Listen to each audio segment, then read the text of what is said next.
O valor do sangue de Cristo.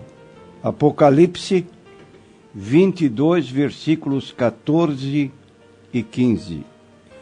Bem-aventurados aqueles que lavam as suas vestiduras no sangue do Cordeiro, para que tenham direito à árvore da vida e possam entrar na cidade pelas portas. Ficarão de fora os cães e os feiticeiros e os que se prostituem e os homicidas e os idólatras e qualquer que ama e comete a mentira. Qualquer pessoa que tiver convivido por um pouco de tempo com os chamados cristãos evangélicos, vai observar que frequentemente nas suas conversações eles apontam o valor do sangue de Cristo para purificação dos nossos pecados.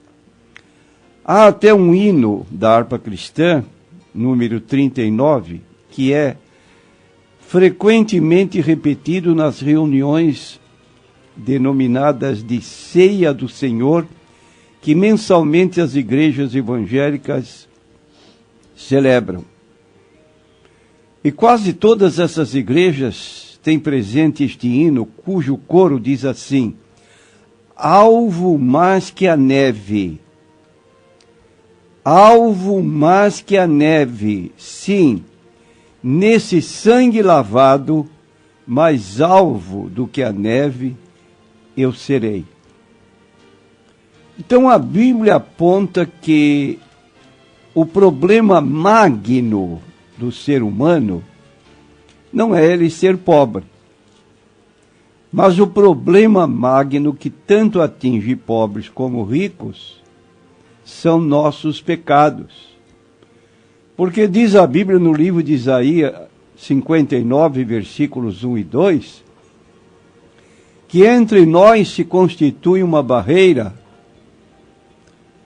de modo que Deus não nos pode ouvir porque há um impedimento, e esse impedimento são nossos pecados, que numa linguagem mais antiga se referia aos nossos pecados como nossas iniquidades.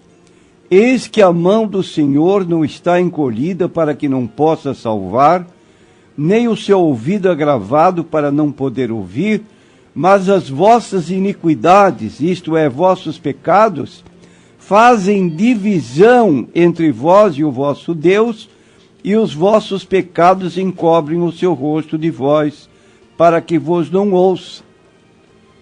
Então, para exclusão destes pecados, só existe um remédio eficaz, que é o que a Bíblia declara, o sangue do Senhor Jesus Cristo, como no texto que acabamos de ler. Felizes aqueles que lavam as suas vestiduras no sangue do Cordeiro, para que tenham direito à árvore da vida e possam entrar na cidade pelas portas. Nós lemos no livro do Apocalipse que no céu não vai entrar qualquer pessoa.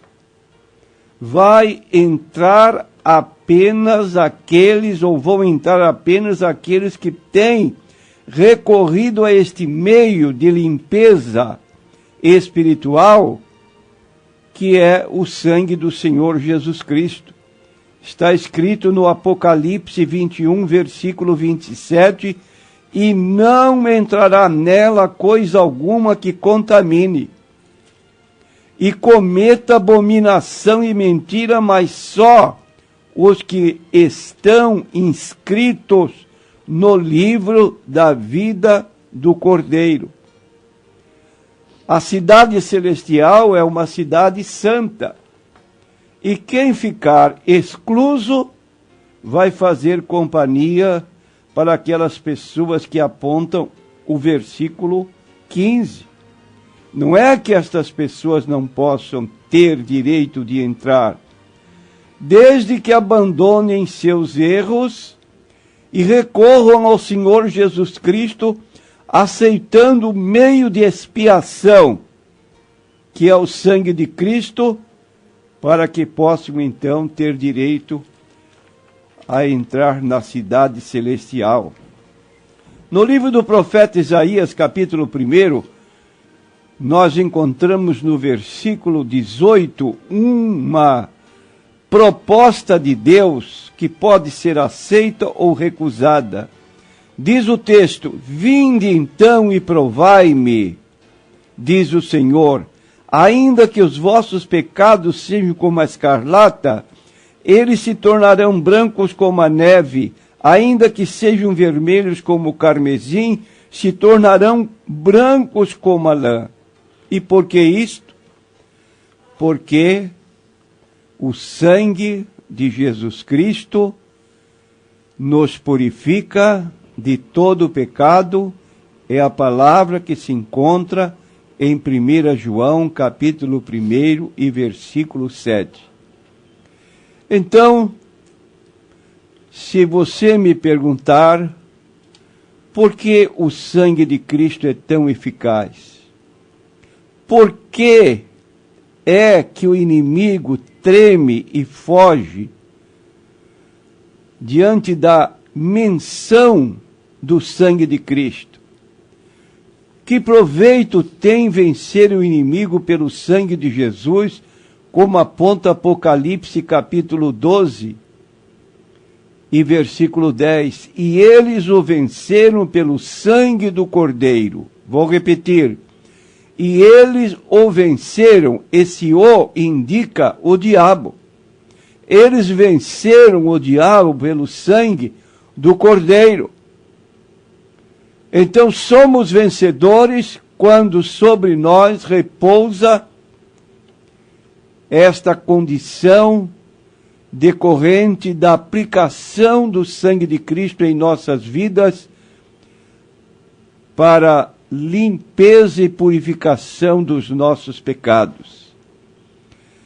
O precioso sangue de Cristo, quando nós falamos assim, ele tem uma conotação, uma ligação com a obra vicária e de expiação,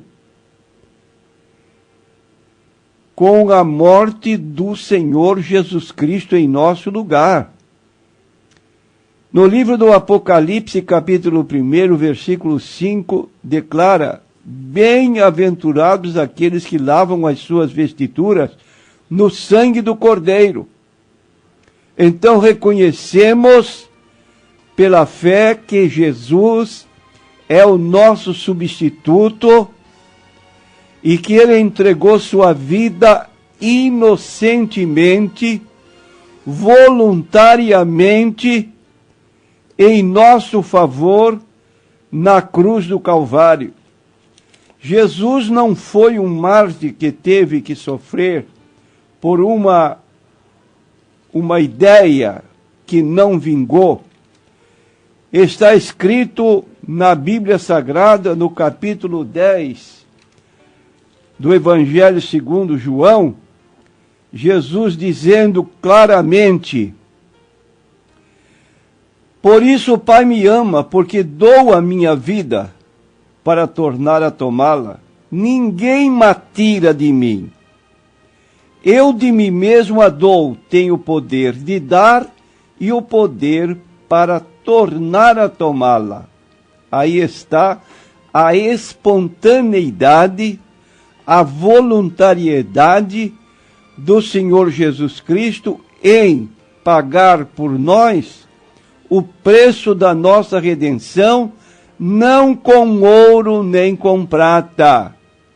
Salvação não se adquire por dinheiro, salvação não se adquire por boas obras, mas como diz o apóstolo Pedro na sua primeira carta, capítulo 1, versículo 18 e 19, ele fala claramente o seguinte: sabendo que não foi com coisas corruptíveis, como prata ou ouro, que fostes resgatados da vossa vã maneira de viver, que por tradição recebeste dos vossos pais, mas com o precioso sangue de Cristo, como de um cordeiro imaculado e incontaminado.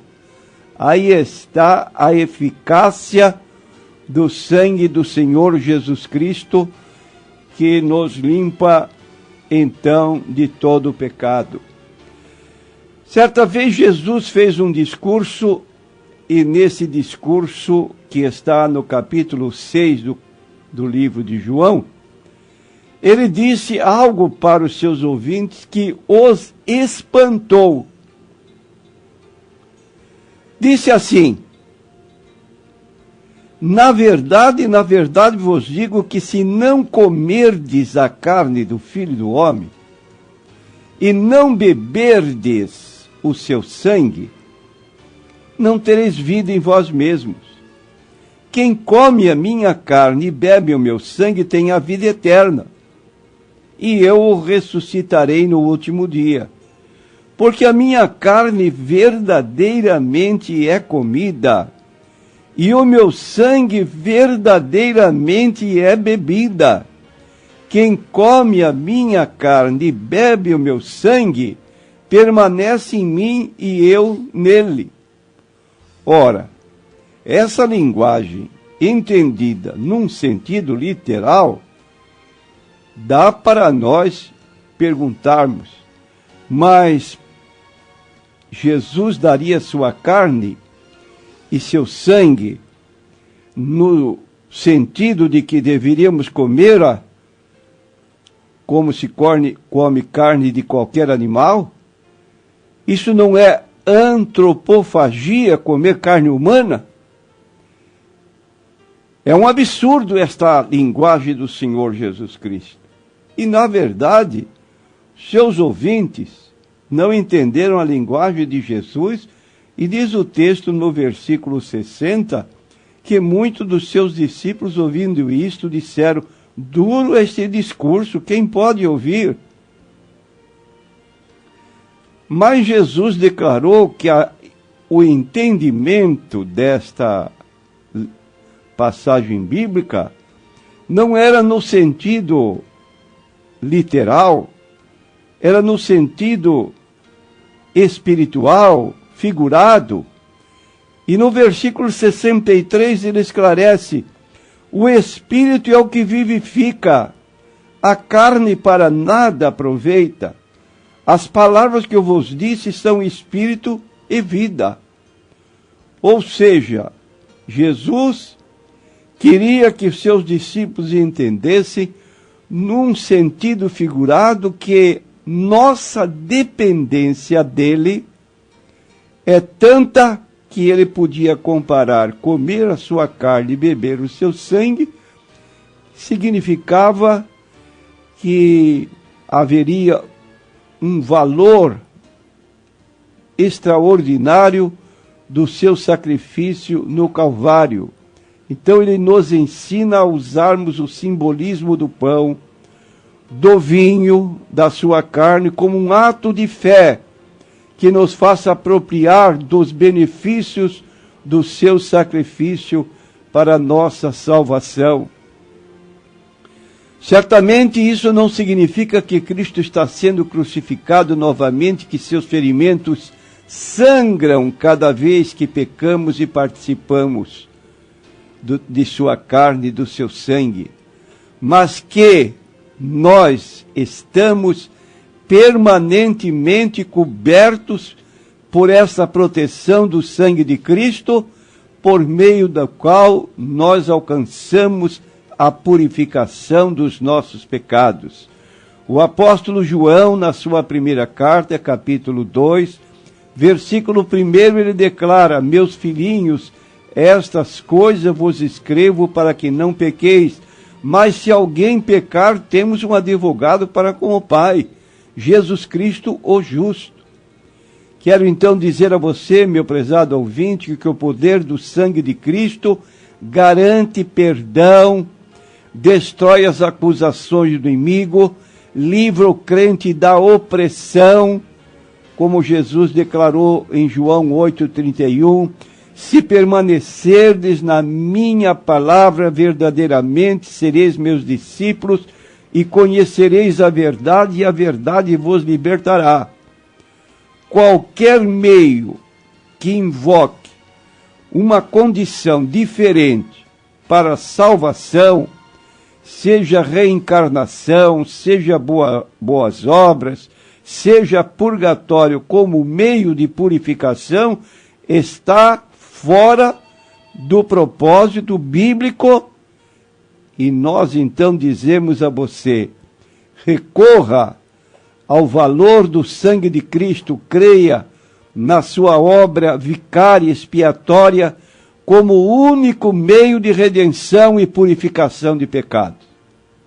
Que Deus possa abençoá-lo, que você reconheça essa necessidade quando considera a sua condição de pecador.